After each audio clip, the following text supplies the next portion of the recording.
आजादी का अमृत महोत्सव।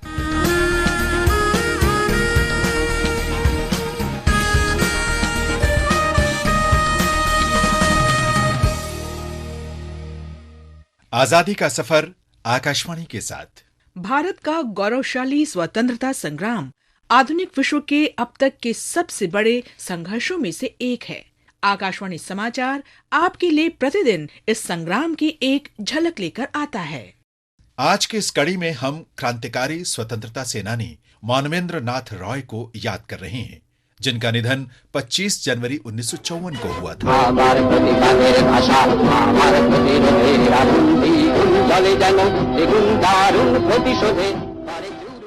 मानवेंद्र नाथ रॉय का जन्म 22 मार्च 1887 को पश्चिम बंगाल के उत्तर 24 परगना के अरबेलिया में हुआ था।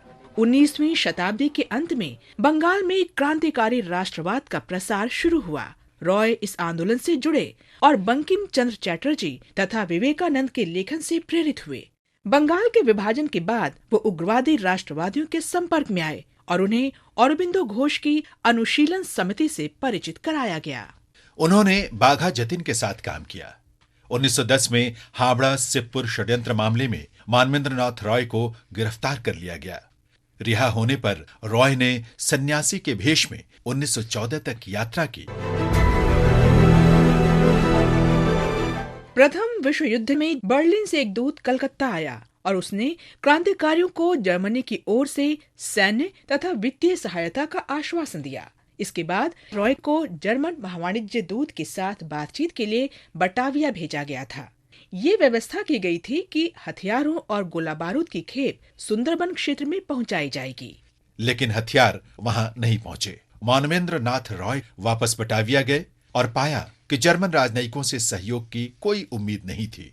उन्होंने हथियारों के बिना भारत नहीं लौटने का संकल्प लिया। मानवेंद्र नाथ रॉय ने भारत, चीन, फिलीपींस, कोरिया, जापान और संयुक्त राज्य अमेरिका में क्रांतिकारियों से संपर्क करने के अपने मिशन को आगे बढ़ाया।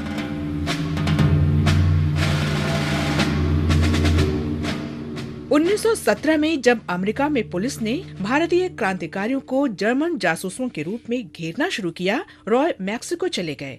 उन्होंने मोनरो सिद्धांत की अमेरिका की विदेश नीति पर व्याख्यान दिए और लेख प्रकाशित किए, जिससे सनसनी फैल गई। लेनिन ने जुलाई-अगस्त 1920 के दौरान रॉय को मॉस्को में कम्युनिस्ट इंटरनेशनल की द्वितीय विश्व कांग्रेस में भाग लेने के लिए आमंत्रित किया। बाद में रॉय को कम्युनिस्ट इंटरनेशनल के एशियाई ब्यूरो का प्रभारी बनाया गया, जिसका मुख्यालय ताशकंद में था। रॉय 1930 में भारत आए तो उन्हें पकड़ लिया गया और देशद्रोह का मुकदमा चलाया गया।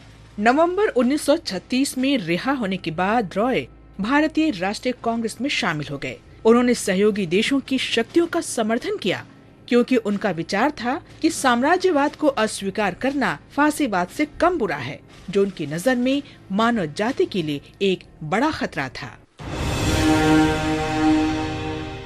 रॉय ने संघीय आधार पर संविधान सभा बनाने और अल्पसंख्यक समुदायों तथा क्षेत्रों के अधिकारों को मान्यता देने के लिए गैर पार्टी आधार पर चुनाव कराने की हिमायत की। उन्होंने सत्ता के पूर्ण विकेंद्रीकरण और भ्रष्टाचार की रोकथाम की भी हिमायत की।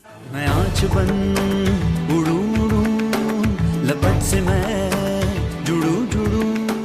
आज हम क्रांतिकारी स्वतंत्रता सेनानी अनंत सिंह को भी याद कर रहे हैं, जिनकी 25 जनवरी 1979 को मृत्यु हो गई थी। वे चटगांव शस्त्रागार की क्रांतिकारी छापेमारी के अग्रणी प्रतिभागियों में से एक थे।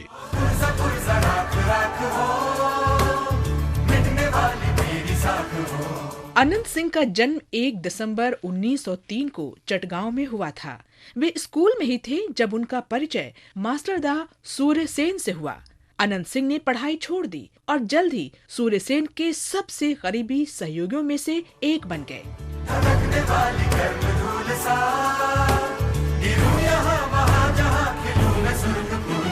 अनंत सिंह की संगठनात्मक कुशाग्रता और प्रभावी नियोजन से चटगांव शस्त्रागार की छापेमारी में बहुत सहायता मिली।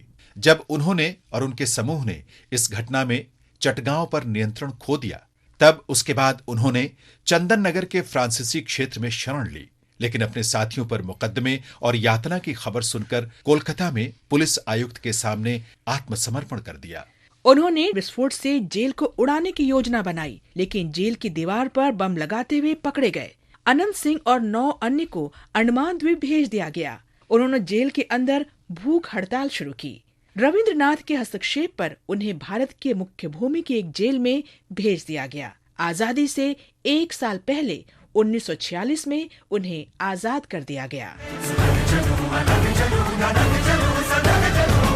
अनंत सिंह ने एक क्रांतिकारी के रूप में अपने अनुभवों पर कई पुस्तकें लिखी। उनकी उल्लेखनीय रचनाओं में चट्टग्राम युवा विद्रोह, अग्निगर्भ चट्टग्राम, मास्टरदा और स्वप्न ओ साधना शामिल हैं।